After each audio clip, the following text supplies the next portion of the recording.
માતાજી મિત્રો, તો આપણે હે ને એક બ્લોગનું અહીં એન્ડિંગ કર્યું, બીજી શરૂઆત કરી બુટ ભવાનંદના સાનિધ્યમાં અહીંથી. તો મેં કીધું એક નવો બ્લોગ અહીં ચાલુ કરી દઈ. આપણે માંડવરાયજી દાદા અહીંયા દર્શન કરવા જઈશું ને એનો બીજો બ્લોગ શૂટ કરવાનો એટલા માટે.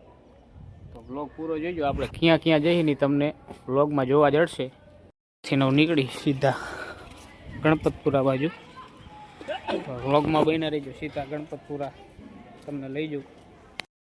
થી બહાર નીકળતા છે ને સીધે સીધો હાઈવે ક્રોસ કરી લો ને એટલે સીધે સીધો રોડ રહ્યો ને કોઠ ગયો ગણપતપુરા. સીધે સીધું નાલું ક્રોસ કરીને સીધે સીધું જ વહી જવાનું. 7 કિલોમીટર થાય છે ગણપતપુરા. કોઠ પહોંચી ગયા આપણે. ગણપતિ દાદાનું મોટું મંદિર છે ને અહીંયા કણે જાજો ભાગ કેળાની વેફર પ્રખ્યાત છે.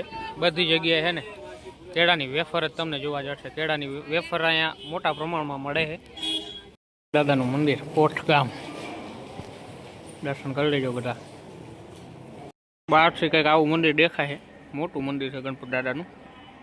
એનેથી માત્ર 7 કિલોમીટર દૂર આવેલું આ મંદિર કોઠ ગણપતપુરા. ગણપતપુરા દર્શન કરીને આવતરીએ બરાબર. અને અહીં નીકળશું કીબાડ નીકળી કંઈ નેઠો નહીં. જ્યાં જઈશું એ વ્લોગમાં બન્યા રહીજો તો જોવા જડશે. બરાબર અહીંથી નીકળી ગણપતપુરા કોઠથી.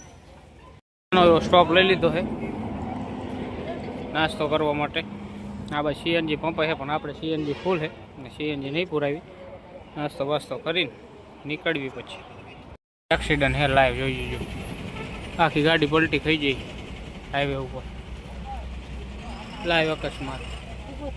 ઓલી બાજુ જો બેઠા એ બધા લાગે વાગ્યું નહીં. રાયજી દાદા મૂડી માંડવરાય મૂડી માંડવરાયજીનું મંદિર. આ મંદિર ઉપર હાલમાં હે ને મોર આવીને બેન પછી જ આરતી થાય છે એવું કહે. અને મોર પાછો આખી રાત રહે અને સવારે આરતી થાય ને પછી વહી જાય. ક્યાં જાય કોઈને ખબર નહીં એવું કંઈક કહે ઇતિહાસમાં. પણ કંઈક ભૂલ હોય તો કમેન્ટ કરજો. ખાસ માંડવરાયજી મંદિરે કોણ કોણ દર્શન કરવા આવેલું કમેન્ટ કરજો.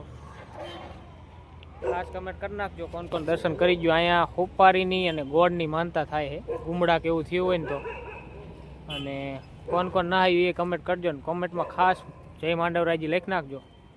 આપણે આવતારીએ ઘરે. બ્લોગનું એન્ડિંગ કરવું ભૂલી ગયું હતું એટલે અત્યારે બ્લોગ પૂરો કરી. બ્લોગ કેવો લાગ્યો કમેન્ટ કરજો અને ચેનલ ઉપર નવો હોય ને તો ખાસ